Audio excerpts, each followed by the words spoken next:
Hey guys, how's it going? And welcome to the Man Cave. Dong dong dong dong. We're the cavemen of this podcast here. It's me and Mason. You've seen a lot, and we have a new guy. Everyone, please welcome Cameron. Hey, what's going on? What's going on? Yes, since Julius is not here today, he'll be our token black guy for today's Yeah, session. I can only fill in half of it, but I'll But do my that's best. okay. Hey, Barack Obama was the first black president, and he wasn't full, right? Facts. There you Facts. go. Yeah. There you go. So you're fine, bro. So today we're talking about something very very cool, and it's a thought that I had, and I know the Provipuff Girls are going to be talking about this in their next episode too, the same week as this one. Is we're going to talk about uh the roles of people in the family, and there's the traditional roles. You know, like the man is the breadwinner, and the woman is the one that traditionally takes the mother that takes care of the household with the children, right? And today it's a lot of it has been modernized, right? More women are working and in careers, and we see, we will see that there's a big difference. But I first want to talk to you guys first to get your opinion. For you, what would you prefer?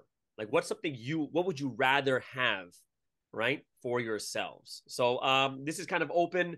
I know that some of us could get canceled today, but I just want to let everyone know before we start talking, it's just personal opinion, and then later on we'll talk about what we think God is kind of aiming towards. Either way, so it's open. What do you guys think? What do you guys prefer? Nice. Well, I'll take it on first. So I think as far as preference, I like the traditional roles a lot. I like where the man kind of takes the risk of like anything financial or like more of the being able to go out to provide for the family, Mm, whereas the wife takes more of the maternal role, takes care of the children, takes care of the family, takes care of the household. So it's a warm environment because I think just naturally, by our different biology and DNA, men and women, uh, we mm, tend to be, we tend to excel in those areas, uh, respectively. So right. that's kind of how, yeah, my preference. Do you think so because you talked about the difference in the roles, a difference in I guess their biology and that the way that they are, right? Yeah. um we're talking generally, and also just for you yourself, right? Yeah. Yeah. So okay, I'm not going to get into this question because we still got to go to Mason first. Mason, what about you? What do you prefer? My personal preference also, I agree with Cameron. I like more traditional roles. Um, I like for me personally, as I look into the future, like my personal future, I want to be the kind of man and husband that could financially and physically take care of my future wife and my future children, because I don't want to have her deal with that burden or that stress. And I want her to be comfortable and have a clear mind so that she could take care of the children and be that like very comforting, nurturing, and like have that gentle personality to take care of the children, because children are very delicate and you have to be very careful with them. Mm. Not saying that a man can't do that or that a woman can't be a provider, but personally I do prefer the traditional roles. Do you think it's okay? Would you rather have your wife taking care of your kids, or are you guys up to like hiring a nanny Oh, so your wife can work? I guess it would depend on the circumstance. However, if it works out like ideally and like I'm making all the money that is necessary to live comfortably, to have a Mm. house and provide for her and provide for the children, then ideally I would like her to be the one to stay at home. But if the circumstance don't work, it doesn't work out that way, and we would need to hire someone else, I would be hesitant and very careful about who I would choose to, be looking after my children. Mm. But if it happens to be that way, then I am open to it. Mm. What about you, Cameron? You're open to hiring a nanny to take care of your kids most of the time? Yeah. It's a good point that Mason brought up. Um, preferably, I think, there's an ideal scenario where Mm, I would be making enough to provide for my family comfortably. But even still, even in the non-ideal scenario, I would prefer having my wife, my future wife, right, take care of the children, because that's a really important time for them to bond with, their mother. mm, So I think it's better, than having like outsourcing to a nanny. right. I think it's okay to have a nanny to support and like Mm. supplement, but I wouldn't want to replace, that role. Well, what would you guys think if like um there is backlash nowadays with the more modern women. They're like, oh no, we want to work. Why do we have to stay at home and such? What would be like the reasonings you guys would give and say, like, yeah, this is why I feel that a woman should take care of the kids and not the father? And we're talking generally, because I know there's some great fathers that are very motherly too, but we're Yeah, talking yeah. generally speaking, and for your situation, for yourselves. What do you think would be like the biggest difference for you guys? Like, oh no, I think the mother should be taking care of the kids. Yeah, well, I think Mason brought up a great point, just how more gentle, and it's pretty much first nature to most women that they love babies, love kids, they're really good with them. Whereas, for me personally, like I'm good with children, but Mm, especially for, young children, I don't think I would be the best of, the two of us to do that. So I think your question was more like in terms of the modern woman, mm. like, should she be doing that? Is that kind of the question? No, because no, they'll probably bring up like, well, what if I don't want to do that, kind of thing. Like personally, myself is I think when we talk about personal preferences, everyone has personal preferences, which basically Yeah. means that I agree for myself too. I prefer more traditional roles. Uh, and if the person doesn't fit it, I wouldn't marry them because that's my Mm. Right, right, preference. That's just my preference, right, right? right. But I think it's very interesting because I do think that you're going to see a vast majority of guys who are thinking the same way as us. Mm. Yeah, for sure. Yeah. Like for myself, like to answer the same question to you guys, I much prefer if I had a choice between traditional and modern, I would pick traditional by far. I think it's something that is like what you guys said. Psychologists say that when you have boys and girls, one of the biggest differences with guys and girls is guys like things and girls like people. Jordan Peterson. Yeah. Mm, Guys yeah, like things, girls like people. That's not Jordan Peterson. These are actual real studies that he Right. reports, right? So Right. generally Yeah. guys like things like cars and trucks and airplanes and guns and yeah, toys and yeah. stuff like that, where the girls are the ones buying the dolls because they want people. They like to interact with people, right? And that's why I don't think I am capable of taking care of a baby as a girl does. I just don't think I No, for could. sure. Yeah. I Yeah. think my It's so children funny would because be I mean, damaged. yeah, it's hilarious because like when you say it, just like so like this how you just stated it, right? It's like it's laughable. It's like, yeah, you think I'm gonna be better than like my wife at taking care of a baby? Like Right. it's so funny. I Yeah. think we're two worlds apart. Yeah, Mm. Let me bring another situation in then. What if you're when you get married, your wife actually makes more money than you? yeah, yeah. Hey, I Um, mean, financially speaking, you must acknowledge her superiority in that regard. But does that yes. mean you quit your job and then you take care of the kids or No. okay, so all right, so she makes more than you. So you still prefer her to you would keep the job and she would quit her job eventually. Or yeah. I would still work, and if I'm completely honest, I would I've talked about this with several guys at my church. Right now financially I'm not well off. Like I'm Right. struggling really hard because I want to be completely independent. I want to be a business owner and I want to become wealthy. Right. Um And the only reason for that is not because of self-service. It's not because I have this thing and I have that thing and I have millions of dollars over here, blah blah blah. That's not the reason why. The reason why I want to become wealthy and I want to have a lot of income, I'm talking like seven figures. Like I want to get into like the seven figures. I want to be a millionaire. And the reason for that is not so that I could just flash it around to everybody. I'm not going to have like 10 cars. I'm not going to have 10 houses or mansions or whatever. The only reason for that is because one, I want to have a lot of kids. And each child is wait, how many? 5. Oh, okay. So you're on the low end. Okay. Yeah, it's not crazy. Like I'm not talking about 15 or whatever, but yeah, 5. I'm talking five in the first pregnancy. I want quintuplets. Oh God! From the beginning, from the get-go. Come on, woman, let's go. Like, take these fertility pills. Let's try it. Let's see where this goes. What? In-home experiment. Okay, so you want 5. So you want a lot of kids. So you need to be able to.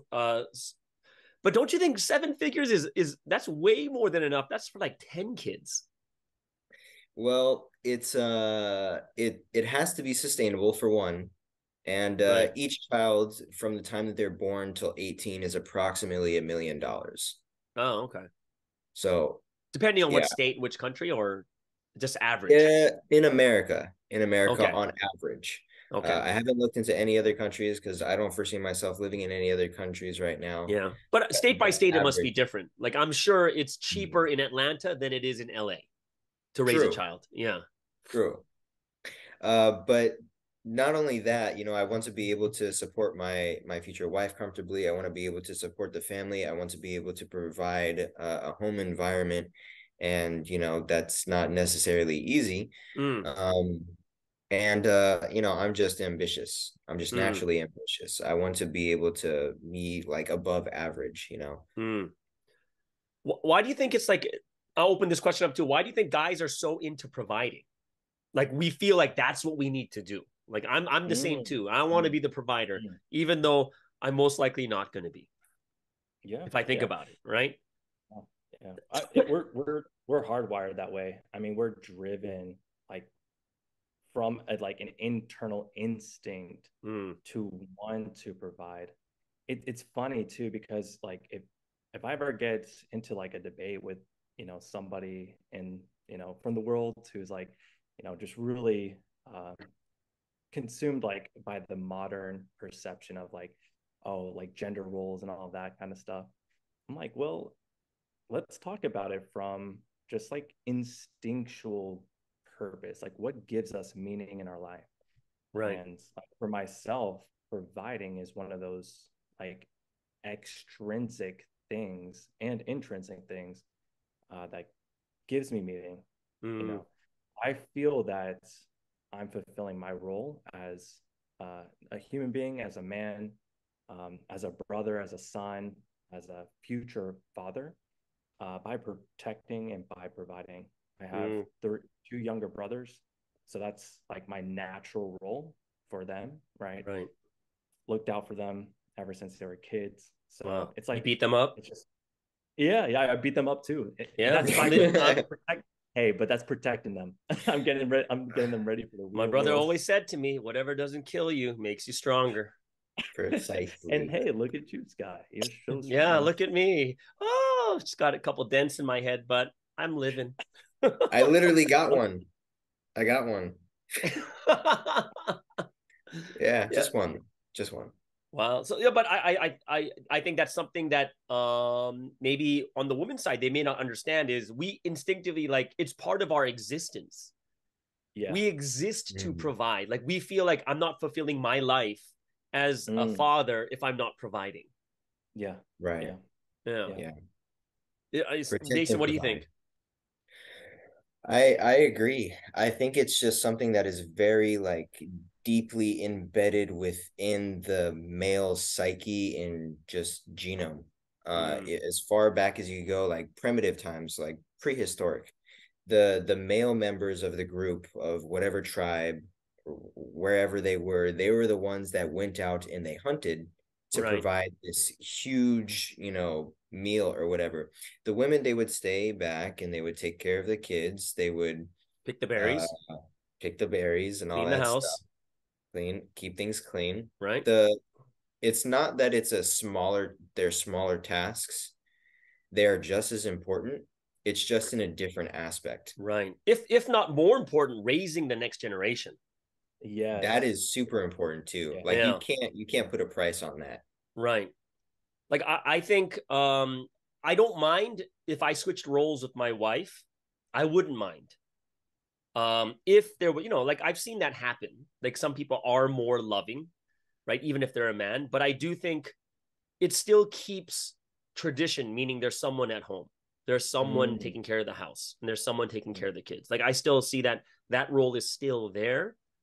But I think like I want to move into this question. I think this is going to be the deeper one here is when you look at the Bible, how has God intended it? What do you think God has intended it to be? The roles. And kind of like look throughout the scriptures and say, yeah, you know what? When I see this situation here too, this role, this seems to be like this is the role that God has made men and women. Like I would say that the number one is just Adam and Eve. Eve was created as the helper, right? The suitable helper. It doesn't mean literally she's underneath. It just means support, and the two are at the same level, but they have different roles. But her role is more to support while the man's out in the front, right? Where if we look at a parable of the sun, moon, and stars, the sun is God, the sun is the father, and the moon is the mother. It's more soft and gentle. And we hear everything about the Holy Spirit is way more motherly, where I would say if I did something wrong, I'd probably go to my mom more than my dad first. Yeah. Yeah. I agree. I think it's a little bit more tougher to define what God I guess intended. There's some parts that make it a little clearer, like as you said, Adam and Eve, and from the exact Hebrew translation, it's I forget what the word was, but it basically means partnership.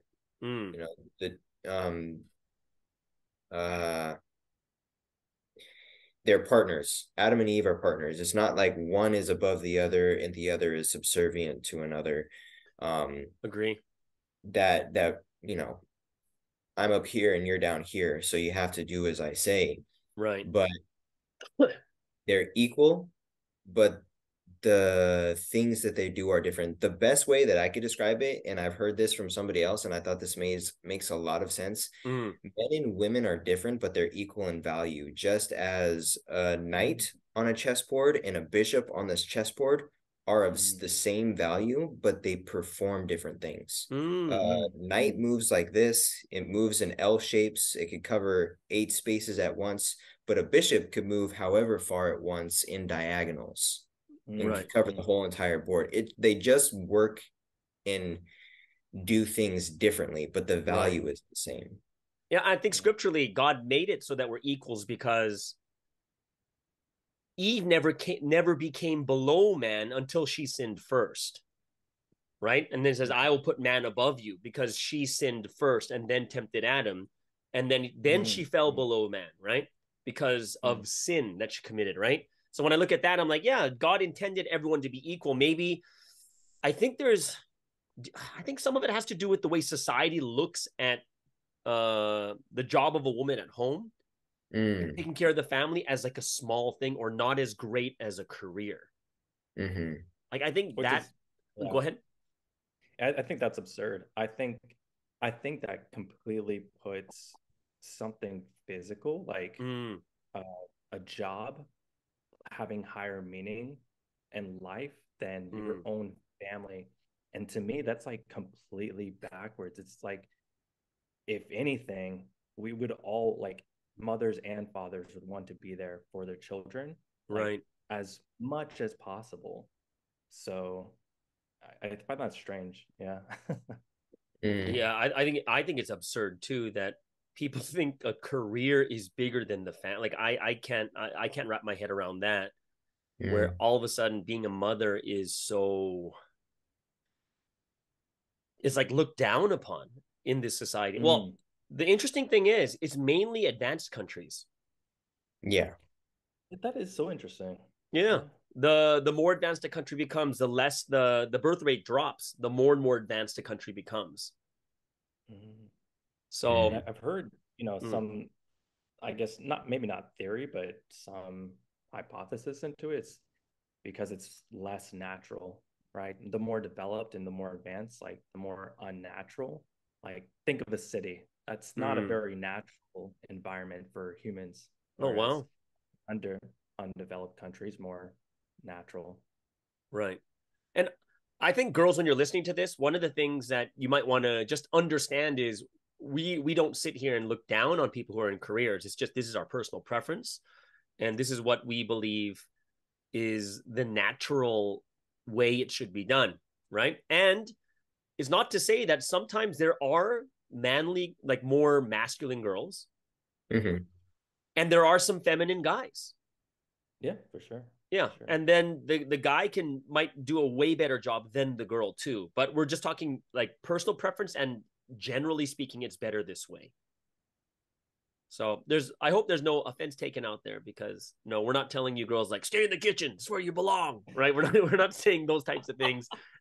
We're more of like, hey, this is what we feel is like the way that it's always been, like since the beginning of time, how God does it. Like, what do you like if we think about God's, like think about the role of God and the Holy Spirit, how different they are. The roles are so like God is creator, like he's in charge of the heavens and the earth, right? Yeah. And then the Holy Spirit's like gentle, inspiring, and moving, and taking care of us, comfort. And like, I don't know, what about you guys? Like, let's think about our mothers. And what is the relationship with you guys and your mothers? What's it like? Yeah, what kind of is that, like more specific? Like what kind of relationship? Yeah, like what do you think when you have your mom and your dad, when you compare your mom and your dad, what do you see that's really, really different between the two, and who would you prefer to talk to? Yeah, My mom. it depends on the topic. And I'm very close to both of my parents, so like I talk to them every single day, practically. Right. My mom will talk, I don't know. She is kind of she's good at talking about some guy stuff. Like I can talk to her about like work or sports and stuff like that, and she can follow along pretty well. But I don't know, like I guess whenever I'm having a difficulty like processing a problem, or maybe a social problem like a work dynamic, I might come to my mom and kind of talk that through, because she's kind of good at like kind of getting to understanding people and like why do they talk a certain way, like what do they really mean with their words. My dad, I come to him about like anything I want to. It's usually like more lighthearted, like a lot of fun conversations, sports, life, silly stuff. But as far as like more meaningful or serious things, I talk about my direction in life with him, like any goals that I have. Like that he's really good at giving me like the bottom line, just the nuts and bolts. Like this is what you should do. Like this is how you got to get it done. If I'm ever feeling down, he's like, you just got to kind of suck it up. You like, had to say that, right? The nuts and bolts. Yeah. All right, got it. I got it. Yeah. So I guess it depends on the topic, right? Who you talk to more. And if it's more deeper, detailed stuff, you talk to your mom or your dad? Deeper and detailed. I guess my mom. And your dad's maybe more bigger things, direction, like the bigger stuff? Yeah. Who do you feel? Huh? I was just going to say, I mean, they're both really good at either or. But right. Yeah, as far as like more so, yeah. When in terms of like when you're feeling down and you need some comfort, would you prefer your mom or your dad? Yeah, my mom for sure. What about you, Mason? What's the dynamics and the difference between your mom and your dad? Hmm. Yeah, my dad's pretty much kind of like very direct, Mm, very sharp. He doesn't care if he hurts your feelings. Like if there's been plenty of times where I've made mistakes and like the loss is significant and he's just like, your fault. right. Like straight up, like, hey, it's your fault. So what do you want me to tell you? Right. Um, and my mom, on the other hand, uh, you know, she's more understanding. Uh, you know, she has a little bit more I guess empathy or compassion, you know, those kinds of traits. But you know, before when I was younger, she had a much more rough exterior, and Mm, she, you know, she was tough. You know, Mm. she was. Don't mess with her. Like she's crazy, man. Oh, wow. Yeah, like she's. Both my parents were Marine Corps, oh, so wow. Wow. they're, you know, that's where I get my rough exterior, I guess. Um, but both of them were really tough. Like I have to praise them both in regards to that because they were both extremely exemplary in that fact. Um, but yeah, my mom is pretty tough and, you know, quite strict and very, I guess, rule based in a sense when I was younger, when she was still in the military, because she was in a lot longer than my dad. Of course, they split up. Um, and my dad was honorably discharged after he did his service in Somalia. But my mom wanted to stay in, so it was a lot longer of her being in. It was like 14 years or something like that. Wow. Um, Wow. but she kind of mellowed out a lot as time went on because, you know, she's older now and she's like, I just want to settle down. You know, I just want to live a nice, comfortable life somewhere and have a garden and, you know, grow fruits and vegetables and grow some flowers and just have a nice Mm, time. And I'm like, okay, makes sense. It kind of reminds me of Pastor Sky when you're talking about your mom. Like, oh, she's retired. She just wants to go here and go there and enjoy doing things and going places and cooking food and just, you know, filling her time with, you know, kind of luxurious things. mm, But if I were to compare the two in a nutshell, like, yeah, right now my both of them have mellowed out quite a bit, probably because I have a younger brother my dad has to take care of now. So, you know, both my parents are in their 50s. So he's chilled out quite a bit and I'm not around as much. But he's more of a straightforward, kind of blunt. My mom is more understanding and, you know, compassionate, listens to the problem thoroughly and will give you like the advice like if it makes you happy, then that's what you should do. Or if you're not comfortable with that, you shouldn't do it. mm. What do you think what do you think makes a good father? That is such a hard question. Mm, Mm. Um, I think everyone would have a different answer. You know, if you asked me this 10 years ago, I would give you a different answer that I would give Mm. now. Mm. Um, but oh man, in a nutshell, I think a good father is someone who's able to number one, protect and provide. So he's able to provide for his family, you know, the shelter, food, all the financial things. But I also think that he should be able to protect. So I don't think this will, you know, happen for most people, but if worse comes to worse, you know, and someone threatens my family, I'm mm. not gonna kill him, but I'm definitely gonna break bones, you know. Yeah. Okay. Yeah. You That can be know, done. I think some of the guys at church, some of the brothers that know me know that I'm capable of it. Um, but it's not something that I look to do. So number one, protect and provide. And I think father also has to be not necessarily like a disciplinarian, but has to be the one to enforce rules, but in a loving kind of way.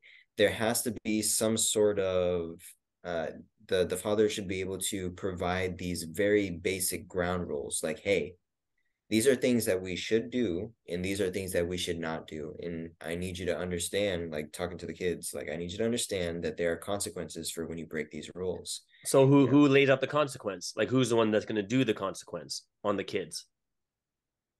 I guess it depends on who catches them. Do you think that there should be, like, imagine if you had both, like, I don't know what you guys think about this is, because I've seen this and I kind of agree with it, is like when the mom catches the kids, like, oh, I'm going to tell the dad. And they're like, oh, and they freak out, like, oh my gosh, don't tell. And they're already crying, like, okay, I'm so sorry, kind of thing. You know what I mean? Like, I think that is, I think it's a role of a father. I don't think it should mix in with the mother. There should be one loving parent there that they can always run to no matter what. But if both do it, then they might not run to anyone and go to somewhere else outside in the world. No, that kind of makes sense, because that's kind of the boat that I fell into. Like my mom would discipline, Yeah. and she would also be the comforter. My growing up, when I was with my mom, it was my mom and my stepdad. So she would do both. He would be more of the disciplinarian, but there would be some times where he would be the comforter, and I was just like, I'm not talking to anybody about anything. Right. I'm just gonna do what I want to do, you know. So I guess I agree with that. What you, Cameron? What you thinking about? What makes a good father? That's an awesome question. I think about my father, and he's so hardworking and always, I mean, goes above and beyond for. I have four other siblings, so pretty big family, and to see him day after day, yeah, the five. We're in the five club, bro. Our future five club. To see him, day after day, just being diligent to his duty, I think that is an exemplary quality in any man, and especially in a father. I think the children need to have a role model that they know how to navigate life because they observe it every single day by what their father does in that way. I think love is crucial, but for men, love can be tough love, but it can, I think over time, it tends to get softer, right? Like, I think for the younger ages of like a child's life, it's really important to teach them right from wrong. And they have no concept of it. So like it's kind of a burden. Like even for men, like I don't think we enjoy the tough love per se. I just think it's kind of like it's got to be done. You got to do it.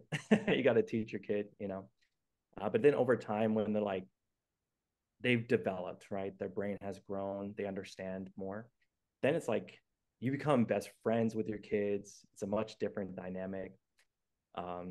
So I think a father also needs to have the quality to evolve and not just stagnate as one specific, like find his identity in just like one specific way of raising their children, but allow yourself to evolve as your kids grow with you. I think God does the same thing, if we look at like the time periods, the Old Testament, wrathful, or like the law, like you got to make the sacrifices in order to like be accepted by God and be loved by God. But then, New Testament becoming son relationship, and then, complete testament. Now we're counterparts, very close. So I think in the same way, that's the natural evolution of life. So I think those are important things. I think there's so much more, but yeah, I think those are like some top three things. Would you, as part of being a father, sometimes there's a lot of sacrifice too. We'll get to the mothers too later, a little bit later, but for fathers, there is like that element of sacrifice. How, like when I always watch movies, and the movies and the stuff the podcasts you watch, people are always talking about, like, the guys are, I've seen this podcast about these two comedians, and they both have daughters, and they're crying that they're so successful, though. They're so successful. They're making millions of dollars, these comedians, but they're crying because they miss their daughter's first pageant, or miss the daughter's first, she's singing in front of the school or something like that. And it seems like that is also, it kind of seems as part of it is like a big sacrifice that guys have to do also. For you guys, like how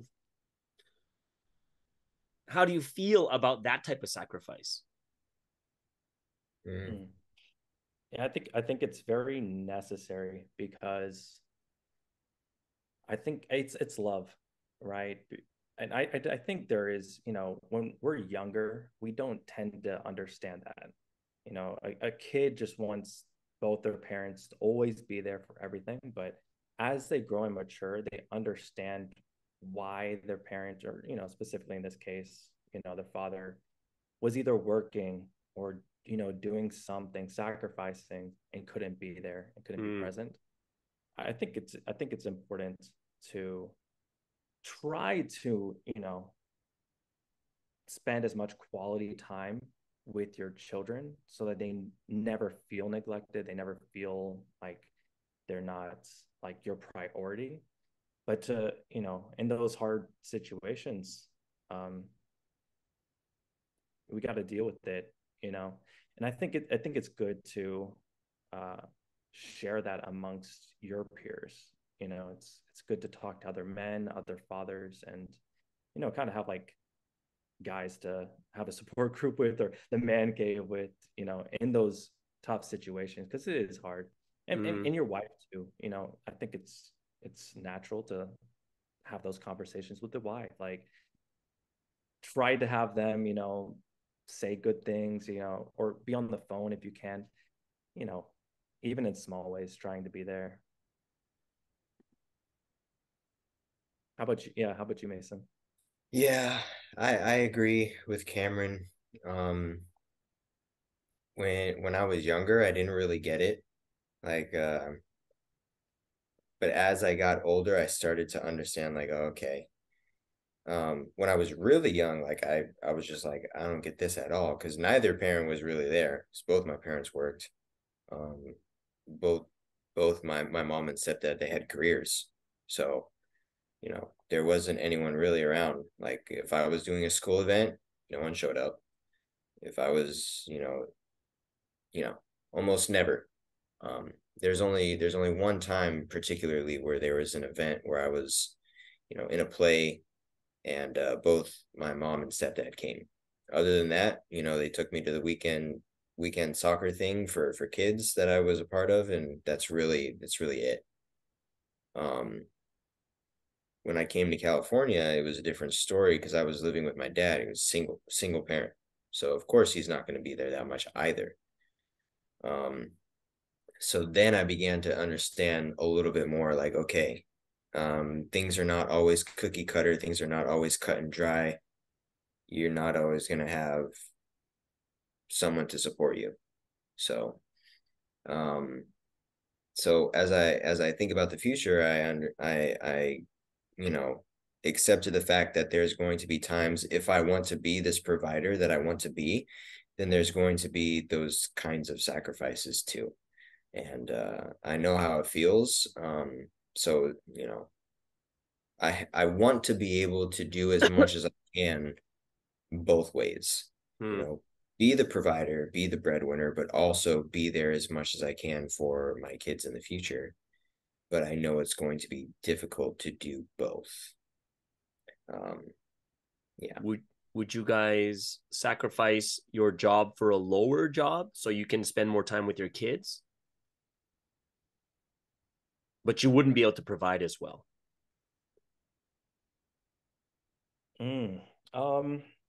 Temporarily, yeah. And I think that's a big conversation, and that's not a unilateral decision. I think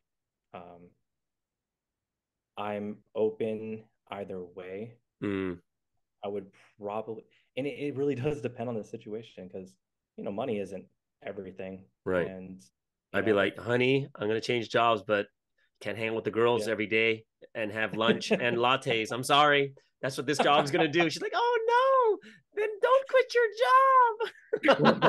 job. Yeah. I think that's a pretty tough question too. I would lean more towards the side of no, but I think it would be circumstantial, like what's going on at that particular point where that kind of decision has to be made. Right. Yeah, and actually, let Yeah. me give you an example, because this was actually like from my childhood. My dad had to back in '08, like he had a mortgage company. It went under with the '08 housing crisis. And in order to provide for our family, we had to downsize a lot. Oh, wow. And our lifestyle changed dramatically. Like, I was in private school, I had to go to public school, all that kind of stuff. And in order to, like, ultimately, like, rubber hit the road, they had to figure it out. There's 5 mouths to feed. And my mom is also working, but she wasn't college educated. So there's only like so much that she could make, her on her own. And also my dad, he was working at the time. But an opportunity came by where he was able to earn substantially more. And they discussed, and ultimately he took that higher paying job, but it came with travel, it came with long hours. So he wasn't there, like, physically present, but he already was in my life so much. We already were so close that, yeah, I mean, physically, maybe he's not present, but even like emotionally in my heart, like everything I do, I know he's with me. I know he's always supporting me. And that was only for a season. That was only for like a period of time until a new opportunity came up. So, yeah, I think I hope that's, helpful input. How old were you when that happened? When he's like traveling with this new job and stuff? I was a teenager, let's say. Oh, okay. So you're pretty much like you're kind of almost grown up. Yeah. I think like 14-ish. When do you think is a time for you guys when you finally understood your parents? Like all the stuff that happened that you kind of resented, but then you realize, oh my gosh, this is normal. Like this is part of life, and they actually did way more than I thought. Yesterday. Just kidding. Right now. Mason's like, what? What do you mean? They did nothing for me. Oh gosh. I think I would probably, like, personally, yeah, I think it was 20, 22, 23. Like when things started to really sink in, like, okay, yeah. And I think one of the biggest helpers for me to realize that was the word. Sensitive's word. Right. In what sense? Well, first off, there's a lot of times where he mentioned, like, you have to respect your parents. And this is like a fundamental thing in Christianity, right? This is one of the 10 commandments or what, and I didn't grow up with none of that. Right. I knew of Christianity very loosely. I had a very basic, I guess, novelty understanding of it. Right. But it's not till when I started actually reading the Bible and listening to the word of this time period, something of saying, honor your parents, treat your parents well when you have the chance, treat them, when you're able to, take care of them when they're struggling. And it really made me think more like, okay, it's especially for my dad, because I had a harder time, I guess, cultivating that relationship with him, the father-son relationship, because we look at things very differently. But the way that we go about things is kind of similar in, like, oh, this needs to get done, so it, no, we can't make excuses. Like, this needs to be done, so it needs to be done. But it's just the way of going about it that we differ. So it was very hard for me to get on board with him for a lot of things. We still like don't always see eye to eye. But despite all that, I'm like, okay, it was probably extremely difficult for him to raise two kids by himself. And he probably had to forego a lot of things that he wanted to do because he was fully responsible for his, two kids. He had no help, Right. My grandma, like his mom, probably helped in some ways or another, but it was mostly him. And it made me appreciate that a lot more because I know that it must have been extremely difficult.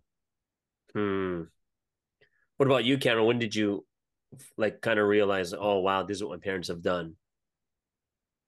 Yeah, I mean, I always knew, like, growing up that they would sacrifice, like, some of some of the things that they had to do in order to provide for us, but more deeply and more in detail, like, we actually got to have deeper conversations about all of it.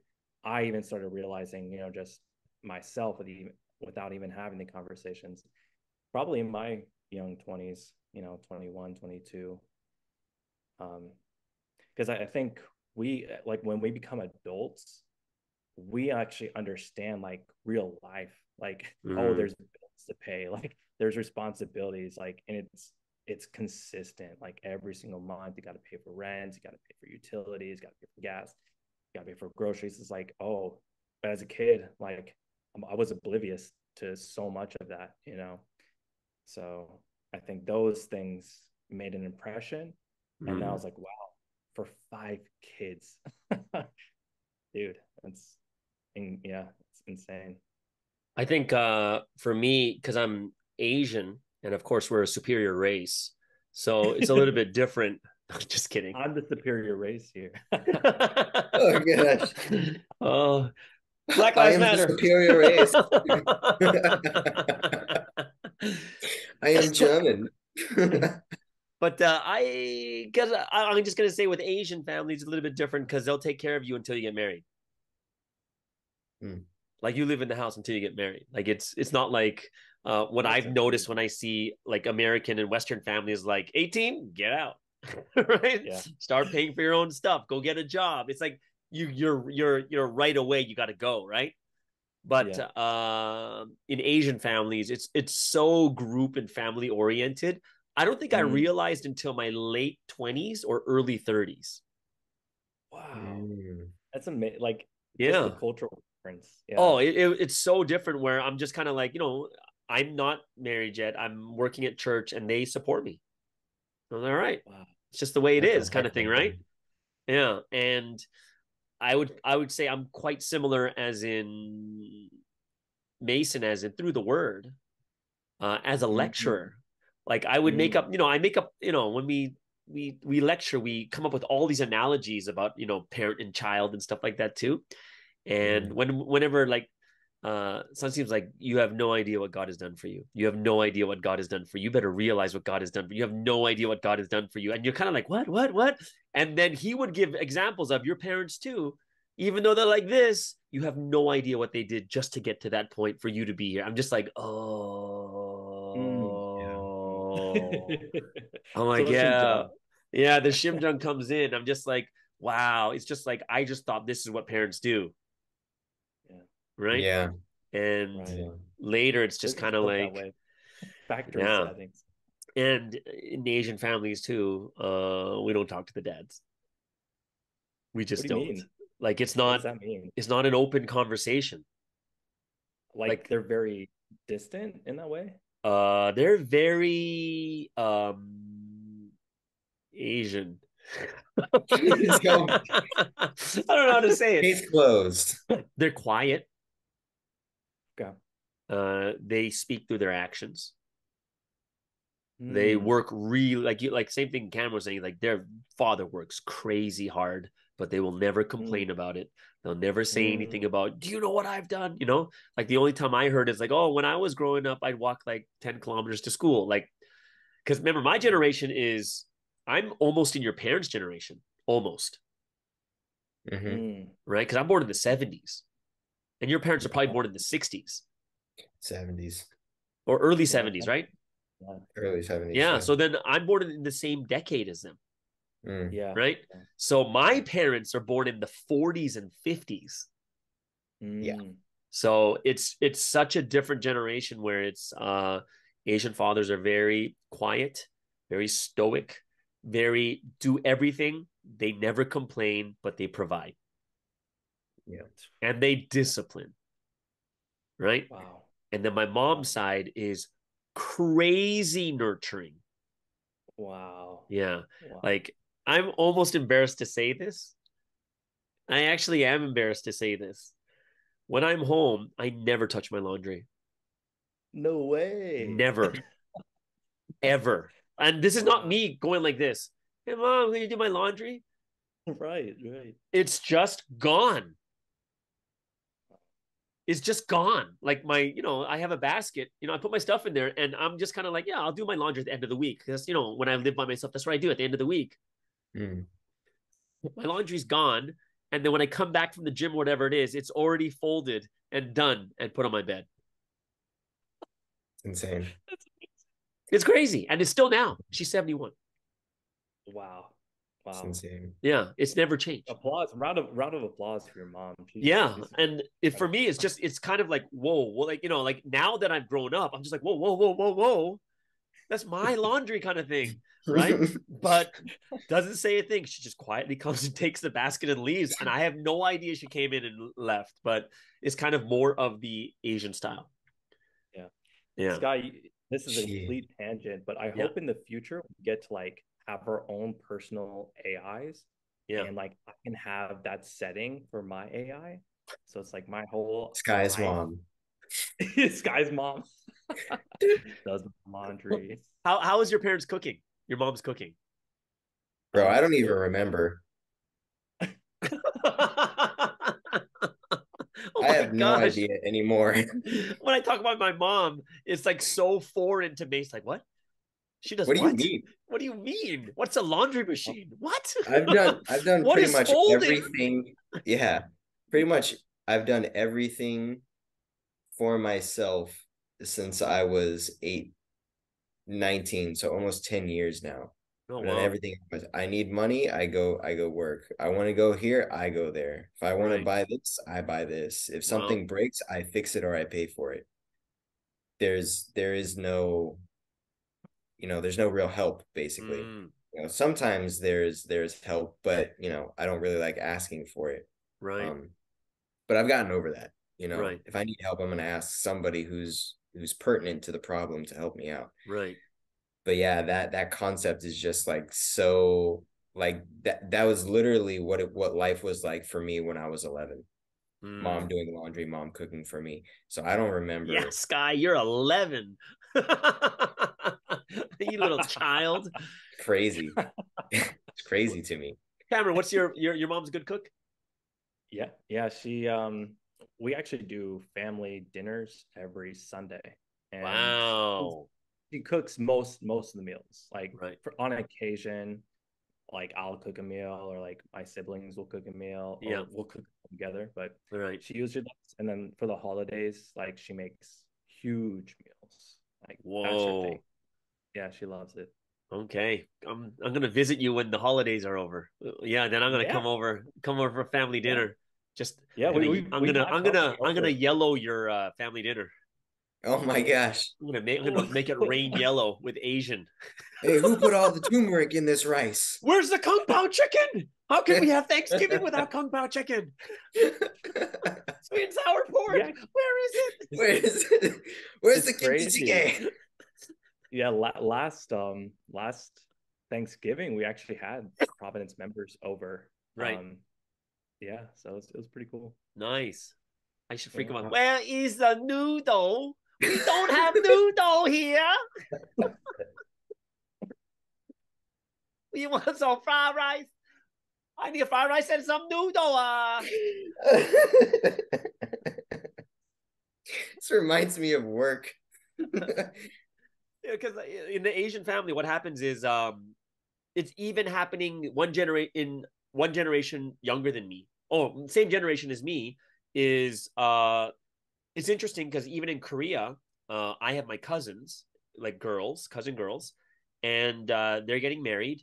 And one of the big requirements is they start taking cooking classes. They have to. It's like not have to, but that's what they, they're going in for that role. So they take cooking classes, getting themselves ready to be able to cook for the husband. Right? It's actually, I love that. Like, I think, unfortunately, especially like Western society, we don't really have real life classes, right?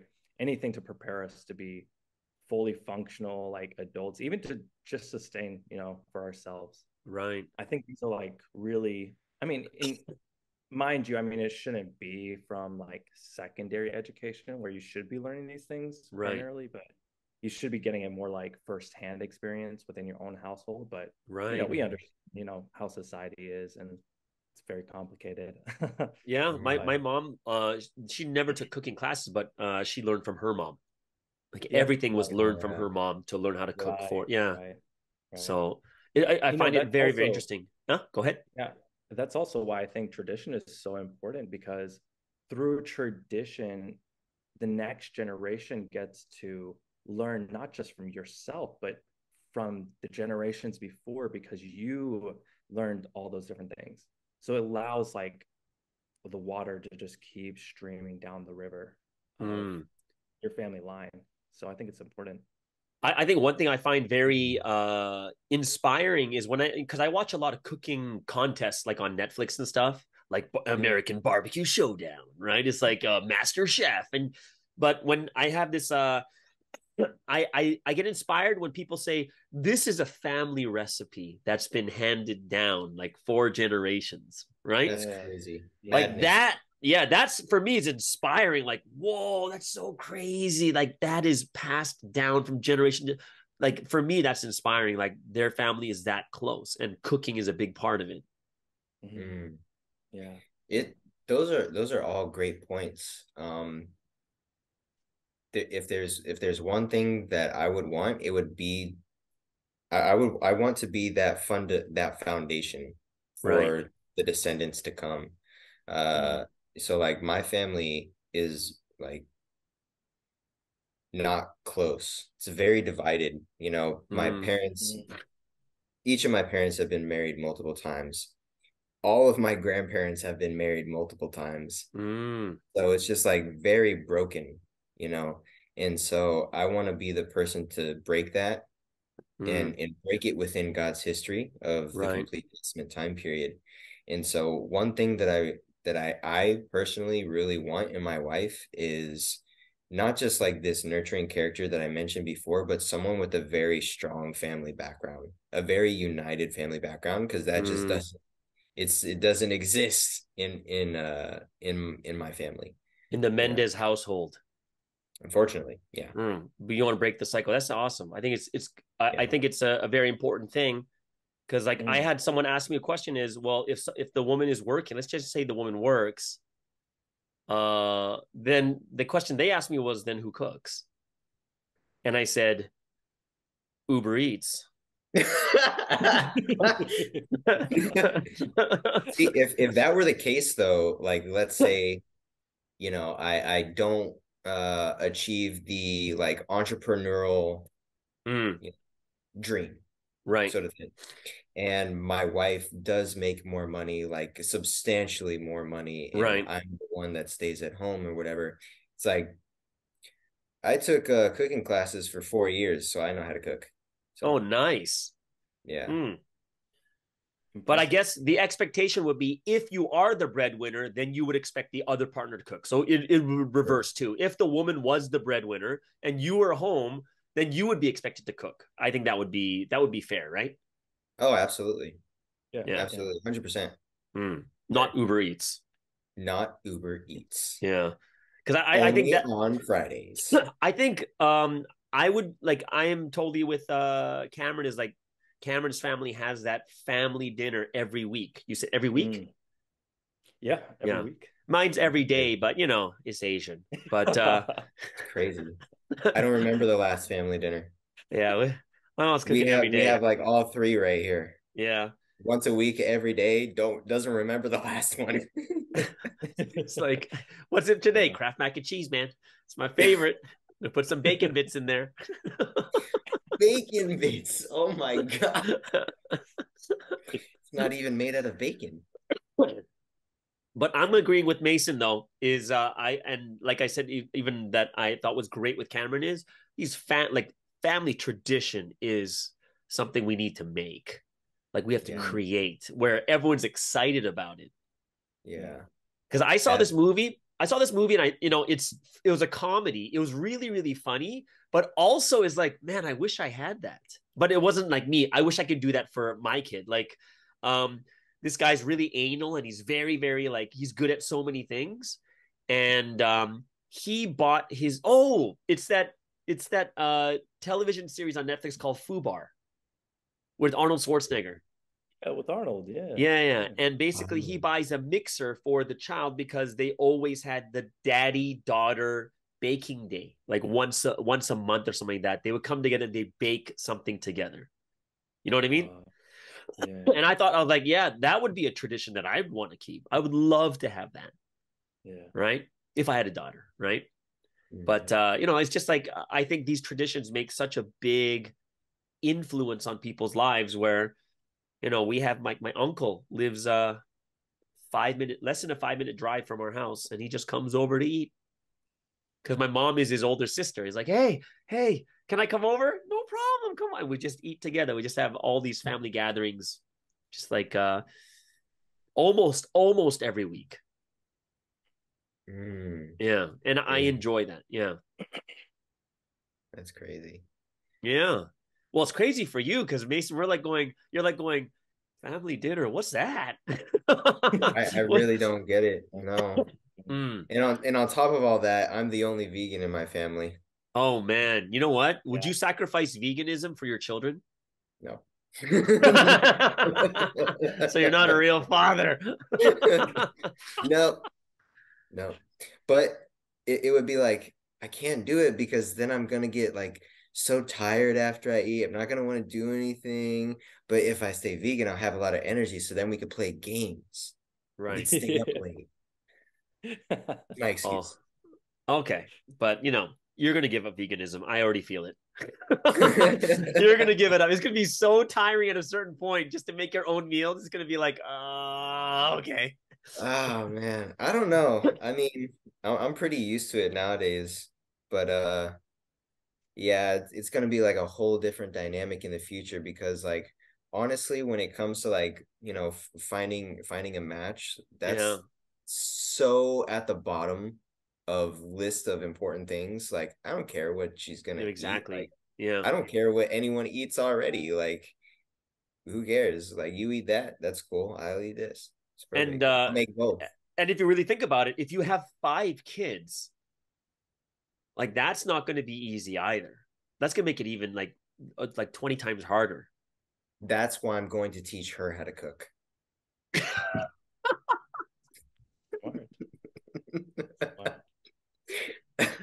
Well, So that way I could go I out hope and this is make all not the going to be money. your intro video to the blessing. Oh my God. Hey, I can we will cut teach this? you how to cook. We could cut this. We could cut this meeting and make it all so where it's like I'm saying like all the things and then I'm just like when it's done I say thank you and I walk back to my seat and that's it. No, we're keeping everything on this one for sure. Beautiful. That's fine too. You guys, what are your last thoughts on this subject about the traditional and the modern? What do you think is probably like one of the biggest negatives of the modern? What do you guys think? Yeah, like I said earlier, I think it's really backwards in terms of priority. I don't think modern society values family because if you look at really strong, cohesive families that are love each other, stick by each other's side through thick and thin, the ups and the downs, usually they have like, it's a trend, right? You could study it. There's like data to back it up that like a lot of the traditional roles were present in those kind of families. I think it is, yeah, I think modern society is pretty backwards. And that's why Providence is so counterculture. And I love it for that very reason. You know, it's so sensible. The word makes perfect sense. Whereas, you know, the former faith, it's very sensational. It's very, you know, fantastic, but very theoretical, very conceptual. Whereas Providence, it's about real love, true love through actions. And I think in the same way, like the traditional roles, that's action. Whereas like modern society is a lot of, well, we would like for everybody to just work, but then it's like, who actually takes care of the kids? So, yeah. I think one thing that people, oh, go ahead. You're not finished, right? No, I'm finished. Yeah. I think one thing that people do misunderstand through the word is like a lot of times, I think we tend to think closer to our own thoughts of what we think is right, because sometimes Sunstein will say something about, you know, the brides have to be like this, and the brides have to take care of the mother, and take care of the kids. The brides have to, you know, take care of the husband. You know, if you were a bride, how would you treat your husband? And I know sometimes people be like, oh, that's so sexist, that's so misogynist. But the reason we come to God is to learn what is right. Right. And I think that could be a downfall for a lot of people, is if we think that it should be different than what God intended. Because, you know, I've kept this proverb in my notebook, which is girls should not be head leaders. That's an actual proverb. It's an actual proverb. I was shocked when I heard. I was like, I need to see that one. Yeah, and I, you know, when it was in the Proverbs, it was the last proverb, and after I read it, I'm looking at everyone like, anyone see that? Did I just slip it by enough so that no one heard it? Yeah, because, you know, something basically says that guys are good looking at the big things. Like they're like good at being leaders. They see the big picture, and the girls are very good supporters when they see the detailed things, which is generalization, obviously. It's not saying all. It's a generalization. And I'm not saying that girls should never be head leaders. I'm not saying that either. And I think Sunstein too is being more general. Or else he would never put a girl as a head leader. Yeah, for sure. So for me, is I do think we're trying to find what is the right role that God intended. Like, what is the best way? And I don't think, like, statistically wise, if the modern way, and you look at all the advanced countries now, that their birth rates are dropping below sustainability, that's just telling you something's wrong.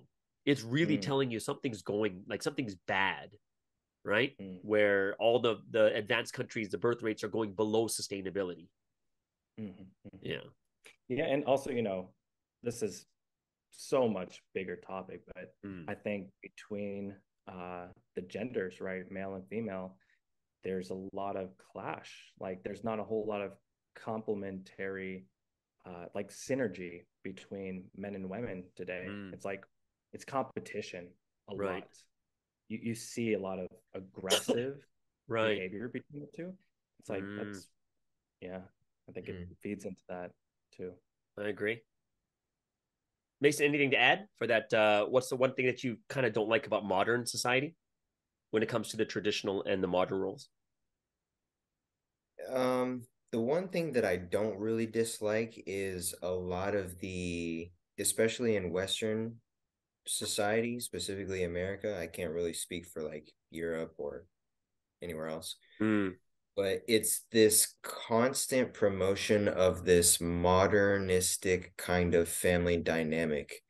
Or, you know, another thing that you see a lot in, I guess, like mainstream social media or mainstream media is this whole gender war, like men Right. against women.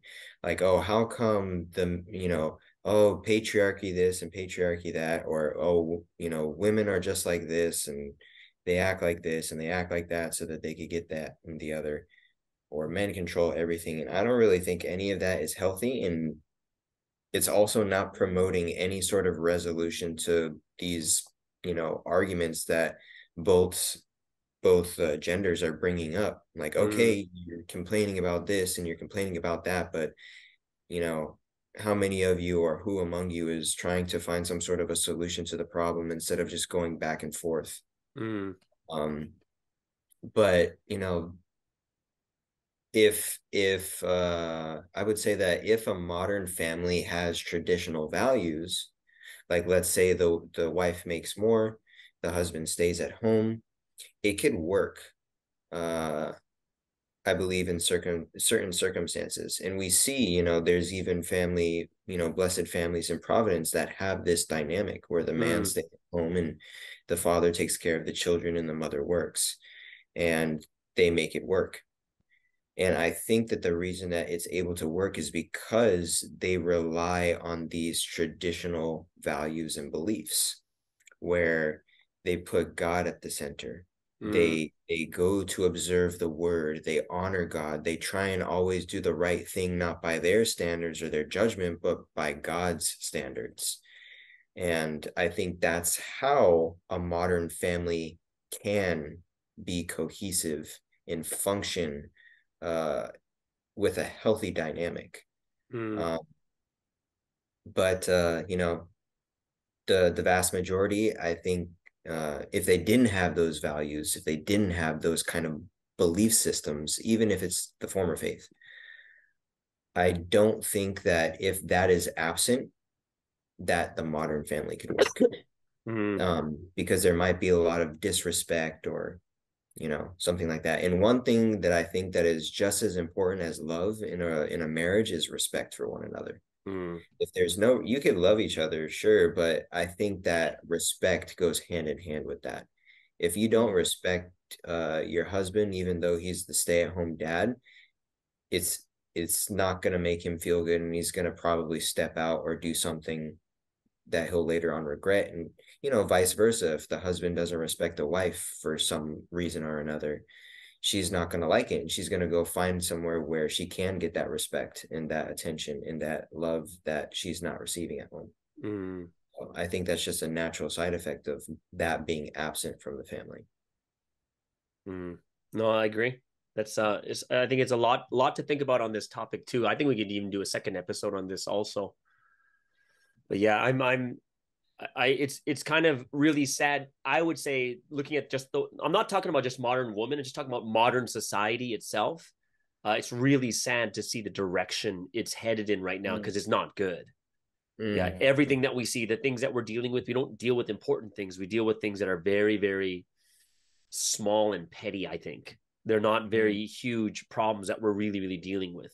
So, yeah, and that's another subject itself. But either way, we've gone for over an hour now, surprisingly. But great session, guys. Great session. I hope you guys really enjoyed it out there. And if you guys have any comments, leave them below. Everyone have a wonderful and awesome week. And we'll see you guys again next week on the Man Cave. All right, everyone, take care and goodbye. Take care. Bye-bye.